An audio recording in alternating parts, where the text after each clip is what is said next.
Isso aqui é Brasil contra sistema podre, carcomido e comunista. É isso que importa. Eu estou do time Brasil. Quero o bem de São Paulo, quero o bem do Brasil. Estou contra comunista e contra centrão fisiológico podre. E vocês? Vamos lá e vamos começar falando então de eleições municipais em São Paulo. Tivemos hoje mais um debate, foi o penúltimo, aliás, agora Sol da Globo na quinta-feira e acabou. É a última semana de campanha, domingo teremos as eleições e a gente separou aqui em 2 vídeos o que houve de principal nesse último debate, nesse último encontro entre os candidatos. 4 deles, aliás, estiveram reunidos: Tabata Amaral, Pablo Marçal, Ricardo Nunes e Guilherme Boulos. Vamos ver o que aconteceu de mais importante. É o candidato Ricardo Nunes. Candidato, em outubro de 2021, o governo Bolsonaro editou uma portaria proibindo a demissão de pessoas que não se vacinassem contra a Covid. Em novembro, o senhor deu uma entrevista à Globo News dizendo que manteria a demissão de 3 servidores da prefeitura e chamou a portaria de muito inapropriada. A entrevista está gravada, é possível assistir na internet. Agora, na campanha, o senhor disse que não demitiu ninguém por causa de falta de passaporte da vacina. Em qual versão o eleitor deve acreditar? A pandemia começou tem 5 anos, vai fazer em 5 anos. Evidentemente, todo o processo você vai aprendendo, vai acertando, não existe problema nenhum com relação a você ter humildade de ir ajustando e poder fazer aquilo que a gente aprende durante as ações. Nesse momento. A pandemia foi uma grande tragédia, que afetou a todos nós, alguns mais, a outros menos, mas todos sofremos muito. E o Brasil deu muito azar de ter um presidente da República extremamente ideológico e que fez com que a vacinação da nossa população fosse atrasada. Presidente esse, na época Bolsonaro, que inclusive defendeu cloroquina e outras coisas que não funcionam. Mas São Paulo deu sorte. Deu sorte porque naquela época o nosso prefeito era Bruno Covas, que teve coragem e independência, quando necessário, para se contrapor ao presidente da República e também ao governador de então, que era o Dória. Infelizmente, Bruno Covas não está mais aqui. E eu fui pega bastante de surpresa quando eu vi o Ricardo Nunes, que está já há muitos meses em busca do apoio de Bolsonaro e de seus aliados, mudar de ideia e dizer que agora é contra o passaporte da vacina. Eu trago isso... Você que tem um CNPJ na cidade de São Paulo, já lembra como essa prefeitura tratou você? E você que é trabalhador, muitos de vocês não conseguiram recolocação no mercado de trabalho por conta da forma que foi conduzido aqui. E é bonito ver alguém falando que aprende com erro e muda essa rota. A verdade não foi essa. A verdade é que essa mudança da postura do Ricardo Nunes foi nas últimas semanas, porque deputados federais cobraram isso dele e ele ignorou esses deputados. Uma delas é a Zambelli. Ninguém acerta em tudo. Não existe mudança de posicionamento. Nós fizemos uma grande ação durante a pandemia, nos tornamos a capital mundial da vacina. A única questão é que hoje eu vejo que não existe sentido você ter que usar o passaporte para ir numa igreja, para entrar num restaurante. São essas questões. E a gente precisa entender. Aquilo era um momento novo, ninguém sabia lidar com aquela situação. Nós fizemos a lição de casa, temos consciência de que foi feito o que era preciso. É só uma questão de ter humildade e de aprender com as situações. Somente isso. Agora, bom dia, candidatos. Candidato Guilherme Boulos, o senhor já disse que era a favor da legalização da maconha e do direito das mulheres de decidir sobre o aborto. E o senhor se negava a reconhecer a Venezuela como uma ditadura. Agora, em busca do eleitor de centro, o senhor tem recuado ou mudado de posição sobre esses temas. O senhor pensa em se caracterizar com esses recuos, correndo o risco de acabar com o eleitor de centro, se essa estratégia de moderação não colar, e também de perder parte do eleitorado de esquerda, que pode ficar frustrado com essa nova roupagem? A resposta é do candidato Guilherme Boulos. Bom dia a vocês, bom dia Fabio, aos candidatos. Ana Luísa, obrigado pela sua pergunta. Olha, se tem uma coisa que ninguém pode dizer de mim, é não ter coerência com os meus princípios. Aliás, é por isso que eu sou tão atacado nas eleições, por isso que me chamam de radical, porque eu não nego a minha história, não nego os meus compromissos e os meus valores. Isso sempre fui de peito aberto para falar da minha história, para defendê-la. Há candidatos aqui que se perguntar o que fez no verão passado, vão gaguejar para responder. Eu não. Defendo meus princípios, minha história, tenho firmeza, tenho coragem e convicção. As pessoas podem discordar de mim, mas negar isso de forma alguma.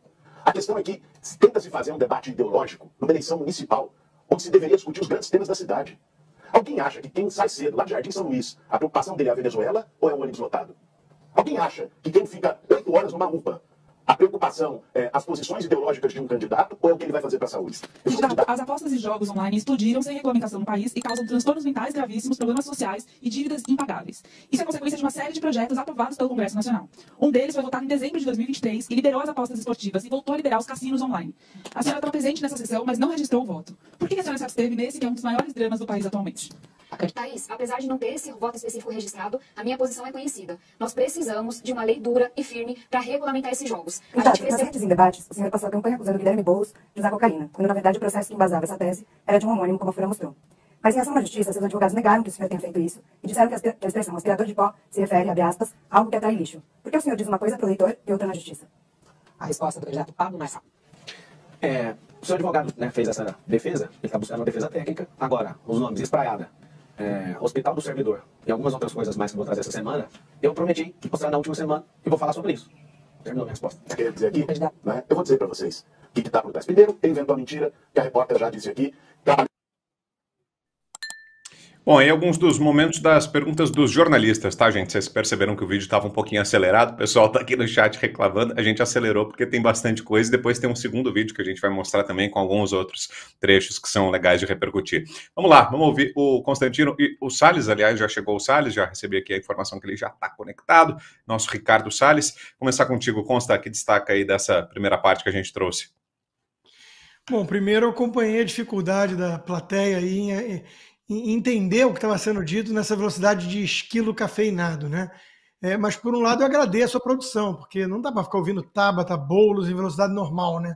É muito castigo, então é até melhor acelerar. Veja, tentando espremer o conteúdo, né? O Boulos, por exemplo, diz que o eleitor não está preocupado com questões ideológicas, com Venezuela.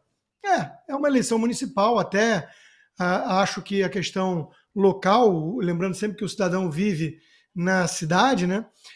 A questão local muitas vezes é o que importa mesmo. Esgoto, segurança, escolas municipais e por aí vai. O problema é que a ideologia que o radical Boulos endossa ferra tudo isso na ponta, né? Estraga a qualidade de todos os serviços, por exemplo, substituindo a verdadeira formação do ensino público por doutrinação ideológica, né? E ele diz que não muda, é coerente e por isso é tão atacado. Mentira! Ele muda e muda muito. Ele frequenta cultos evangélicos, ele bota roupinha diferente e fala mais mansa, ele vira contra a legalização das drogas e diz que experimentou maconha lá atrás, mas o teste toxicológico ele não quer fazer. Que mais? Ele diz que quer fortalecer a guarda municipal, sendo que ele sempre defendeu os marginais, né, e demonizou a polícia. Então ele mente, acima de tudo ele mente. Então eu estou falando do Boulos em particular porque é o candidato mais radical, cuja presença com chances concretas de ir para o segundo turno, todo mundo embolado ali perto de 20%, é algo que devia estar assustando todo mundo decente e parando para falar, calma aí, o que está acontecendo? São Paulo tem risco de ir para gestão de um comunista, aliás, de um partido que não tem nenhum gestor, o único que tem é o mais mal avaliado, porque é uma desgraça, né? Não tem nenhum gestor de grande cidade, e o cara é um cara que até ontem estava jogando coquetel Molotov em Fiesp, invadindo propriedade. Então isso devia parar São Paulo, para a gente falar, calma aí, cara, o que está acontecendo? Infelizmente, a mídia trata com normalidade esse comunista invasor, mas não o Pablo Marçal. O Pablo Marçal é o esquisito, ele estar disputando é que é um sintoma de alguma doença grave, porque na verdade estragou o teatro das tesouras da turma. O Boulos é visto com nota 3, 4 pelos jornalistas de até 5, né? E o Marçal é o esquisito, é o cara que está avacalhando a eleição. Isso, para mim, o Brown, devia ser um motivo de reflexão. E do lado da direita, enquanto devia estar todo mundo falando assim, peraí, cara, menos o Boulos, né? Temos que concentrar 100% das energias e atacar o Boulos. A gente vê o quê? Pastor Silas Malafaia detonando o Nicolas Ferreira. Então, alguma coisa está muito errada. Acho que está faltando um pouco de senso de prioridade, de proporção, de união, para entender o que está em jogo aqui. Essa é a minha principal reflexão nessa tomada que vocês mostraram aí, né? Porque, infelizmente, o Boulos não pode ser levado a sério. Tem lá Tabata Amaral, que é para-choque de comunista, tem o jogo todo do sistema, né? Eu acho que o Ricardo Nunes não encanta ninguém da direita, mas o Bolsonaro conseguiu emplacar um vice, ele está, como mostrou aí na questão até da vacina e tudo, fazendo alguma revisão histórica das suas posições, em que pese, né, não ter a coragem de assumir realmente aquilo foi um erro, ele sai pela tangente porque ele não quer perder essa imagem que a Tabata enaltece do Bruno Covas, por exemplo. Né? Hoje, com o benefício do tempo, a gente sabe que foi um grande equívoco esses gestores municipais, estaduais e federais que escutaram a voz da ciência, o marxista Tedros Adhanom da OMS e o embusteiro Dr. Fauci nos Estados Unidos. Isso foi um grave erro. Lockdown, vacina obrigatória, passaporte vacinal, isso tudo foi um erro. Foi um erro. Até gente de esquerda reconhece isso, como o tal do Escobar. Aí, logo depois, vai lá apagar os rastros, porque a gente lembra que Bill Gates, que os globalistas, esse pessoal tem muito poder e é muita influência até mesmo na turma de esquerda. Mas foi tudo um erro. O Ocidente fracassou nesse teste. E acho que as pessoas deviam ter coragem de vir à tona agora e assumir esse erro em vez de sair pela tangente como o Nunes, ou de insistir no erro e dobrar a aposta como a para-choque de comunista Tabata Amaral. Ô Salles, antes de passar para você, tem mais um trecho aí do debate, agora dos enfrentamentos e das perguntas entre os candidatos. Se prepara aí que está na velocidade 2 também, tá acelerado, mas dá para a gente entender. Vamos ver. Aliás, nessa eleição, gente, a gente tem dois laranjas do Bolsonaro. O Ricardo Nunes, o Pablo Marçal, representam isso. O Bolsonaro botou ali um ovo em cada cesta, né? Apostou em 2 cavalos para ver os dois brigando, ver qual dos dois chega no segundo turno, para ele querer apoiar, tentar nos derrotar, né? E com isso, a partir disso, botar a mão sobre São Paulo e mandar na prefeitura da cidade. E nós vamos derrotá-lo. Essa é a minha missão, essa eleição. Candidato, de fato, se for laranja, você recebeu 30 milhões de reais, você que é o laranja aqui. Como você usou. Recebeu do Lula, você é laranja dele. Bolsonaro, você pôs alguma coisa na minha campanha? Você gravou algum vídeo pra mim? Você me deu alguma força nessa campanha? Não. O Valdemar Costa Neto usou. O Nunes também colocou 15 milhões de reais. A gente elege as pessoas lá no PL pra transferir dinheiro público para a campanha de Ricardo Nunes. Isso é justo? Ricardo Boulos, como que é pra você ser um socialista, comunista, do consórcio comunista do Brasil, e não negou com a própria boca, fica fazendo brincadeirinha com isso, ser o candidato mais rico aqui nesse debate? Como que é aquele que defende as causas dos mais pobres hoje com o seu dinheiro, com o dinheiro público, bateu o teto eleitoral, não sei se ele chegou aos 67, mas a 66 milhões de reais contra a campanha do Nossa, com 4 milhões só de doação de pessoas que podem ajudar. Com o seu dinheiro, ele é o candidato mais rico. Só isso que ele deixar aqui.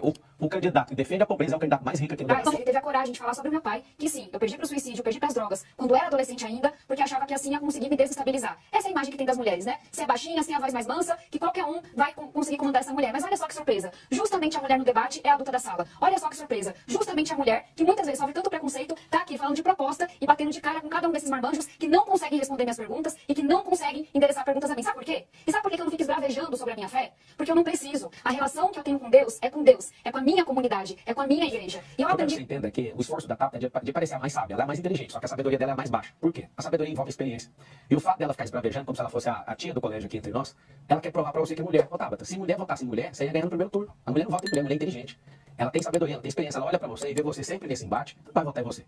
Se fosse isso, pobre votaria em pobre. Negro, ia votar em negro. Uma fala preconceituosa do Pablo Marçal, insinuando que quem vota em mulheres teria menos inteligência. Lamentável. Triste ouvir isso de alguém que quer governar a maior cidade do Brasil. O Pablo Marçal, no seu plano de governo, não tem nenhuma proposta concreta para pessoa com deficiência. E o que tem na internet assusta bastante, porque ele humilhou uma mulher que estava numa cadeira de rodas, dizendo que ela só não andava por força de vontade. Então eu queria lhe dar a oportunidade para se desculpar e para dizer o que de concreto você defende para as pessoas com deficiência. Concreto. Seu plano de governo é brilhante, o problema é que não vai ser executado, você não vai vencer a eleição. Só o que eu fiz ali foi uma oração, eu sou cristão, nunca vou negar a oração para uma pessoa.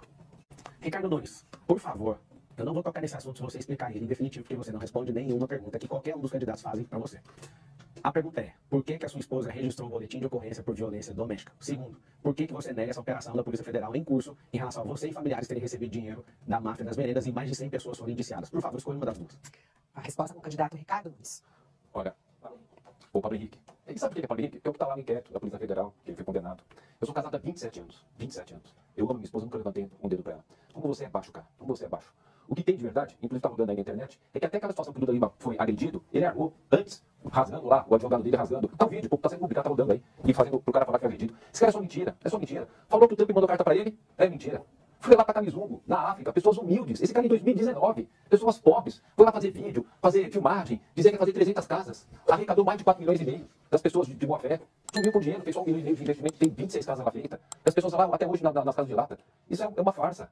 Isso é uma farsa. Envolvido com tudo que é de coisa ruim de PCC. Olha, cara, vamos elevar o nível aqui. Vamos elevar o nível. Respeito a minha família, 27 anos de casado, amo a minha esposa. Desculpa por tudo isso que a gente tá passando, mas vamos superar. Eu te amo, meus filhos. E a gente vai se livrar desse cara que tá ganhando aí só em rejeição. Pablo Marçal, tem a palavra. A gente vai se livrar desse cara, é uma ameaça de morte? De novo. Não, você usa seu tempo pra responder, porque você é macho aí agora, abre o seu microfone e fala. A gente vai se livrar desse cara, é uma ameaça de morte? Já que você falou em verdade, Ricardo, tem uma série de questões sem resposta aqui. Você, infelizmente, deixou pouco tempo. Vamos ver se você consegue, nesse tempo final, responder alguma dessas questões. Os inquéritos da máfia das creches que você está sendo investigado. Insiste em negar, mas tá, gente. Isso é reportagem, basta as pessoas pesquisarem. Tá. Você sabe o risco que isso tem. Que não é só para você, é para São Paulo. É uma investigação grave. Inclusive, utilizando, num dos casos, uma acusação de utilização da sua esposa como laranja. Bom, então mais alguns momentos do debate. Ricardo Salles, queria te ouvir, Salles, sobre tudo isso que a gente acompanhou. Está repercutindo muito essa fala do Marçal aí sobre mulheres. Será que foi deslize dele mesmo? E no caso do Ricardo Nunes, parece que ficou comprovado aquilo que o Marçal falava, né? Que ele não responde a pergunta sobre esse assunto. Foi lá e não respondeu mesmo, né? Desviou, saiu pela tangente, não tocou no assunto nem do boletim de ocorrência da esposa, nem dos pagamentos na conta da esposa e da filha, né, Salles?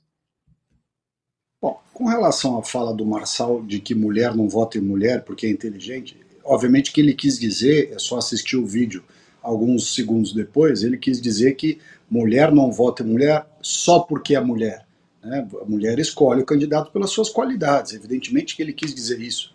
Né? Que ele errou na hora de colocar a palavra, mas está claro que ele está querendo dizer isso, que mulher não vai votar numa mulher só porque é mulher, vai votar eventualmente numa mulher se a mulher tiver qualidade. Se ela não tiver qualidade, ela não vai votar em mulher. Isso é evidente.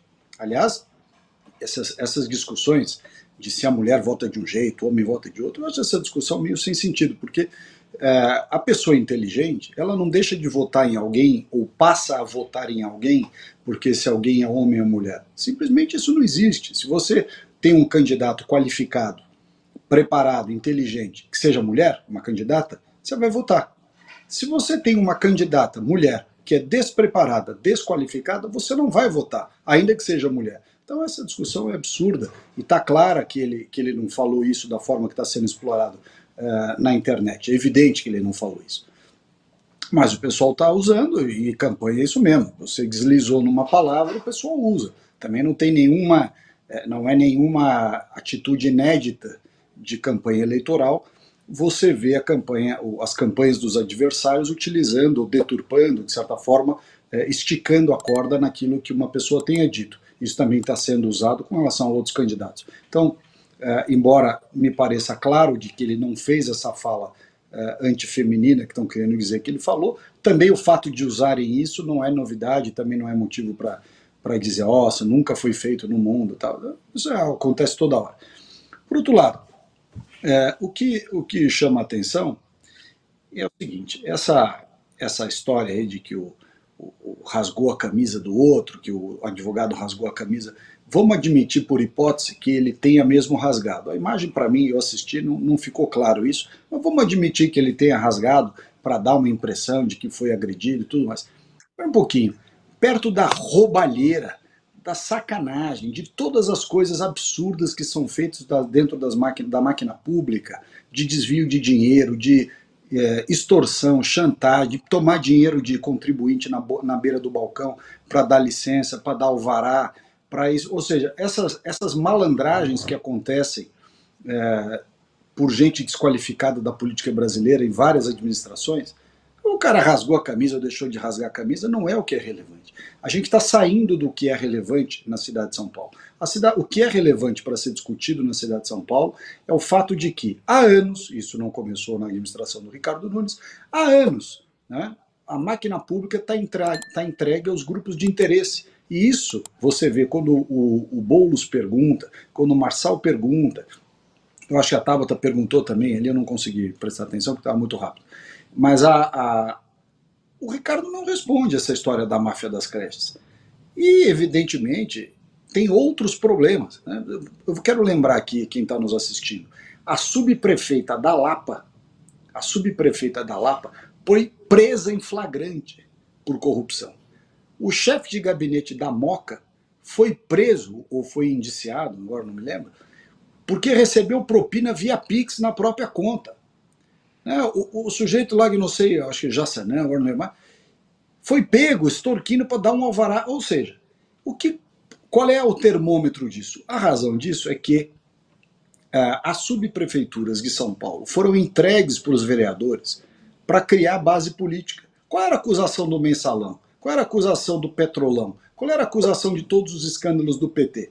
Que o PT, ele próprio fez, e ele também loteou o governo federal nos mandatos em que teve Lula e Dilma, para ganhar apoio.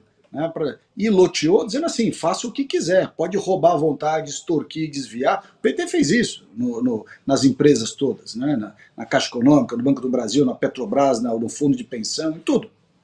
Então essas práticas de você entregar órgãos da administração para político deitar e rolar, para político porteira fechada, fazer o escândalo que ele quiser fazer, o desvio, a corrupção que ele quiser fazer em troca de apoio político, são essas coisas da política brasileira que tem que ser extirpadas, tem que acabar. Então acho que isso que tinha que estar no foco da cidade de São Paulo. A cidade de São Paulo, o debate que está tendo aí, você vê esse debate, o Boulos, né, falando certas coisas, o Boulos é o fim da picada, realmente. Como o Rodrigo falou aqui, as pessoas dizerem, não, o Boulos até é um candidato legítimo. Pô, o cara invadiu, quebrou a Fiesp, invadiu o órgão público, tem uma série de vídeos dele dizendo que o que são vidraças perto do prejuízo que a Fiesp causa para o país. Fora aquela palhaçada que dizia, olha, inventamos a cisterna. Precisa avisar os romanos, há 2000 anos atrás, que os caras tinham cisterna já, e o cara fala como se fosse uma grande criação dele. Então, veja só, o debate para a cidade de São Paulo, e vai ter o da Globo aí na quinta-feira, que é o último, né? O debate ele é fundamental para a gente poder tomar uma decisão. A minha decisão como brasileiro eu não gosto de gente de esquema, eu não gosto de gente de sistema que fica se reelegendo, se fecha, né, fica hermeticamente fechado dentro de um mecanismo, como diz aquele filme, O Mecanismo, você fica fechado dentro do mecanismo para não deixar ter renovação política. Acho que o melhor que a gente tinha que ter era prestigiar, Brasil afora, decisões de renovação política.